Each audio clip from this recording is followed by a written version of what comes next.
Welcome back to Report Toaster Tutorials. Report Toaster allows you to create everything from simple data lists to more complex chart reports. This tutorial will explain the basics of data lists.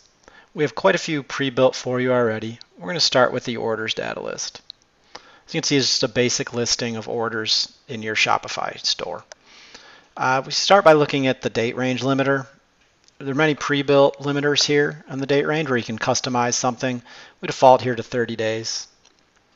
I also have more advanced filters. Any field basically in the order model here would be available for you to limit by, and you can combine different fields in different ways to filter your list. We'll get more into that in a later tutorial. We'd also look at adding columns. Here you can add any number of columns to your report, and as you can see, there's so many available. The order data model in Shopify is very detailed. So we can go here and search and limit, say, to the billing address country code. We can bring that over here, add that to our report. Let's say we don't want to know anything about the delivery method. We can take that off the report, and maybe we want to bring tags up a little higher. There, we can change just like that. Very easily customize columns, change them however you like. Say OK. As you can see, those changes were made. We have our tags here.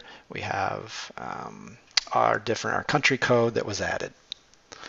So we can also sort. So if we wanted to change and sort possibly by the price, we could do that and see our highest priced orders in that order. You can see we can add more rows per page for pagination, and we can go and navigate these pages that way.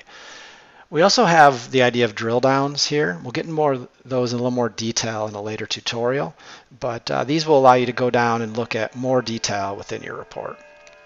So that's it for now. We'll see you in a future tutorial. Thanks for watching. To watch more tutorials, you can go to reporttoaster.kb.help or visit our website at cloudlab.com.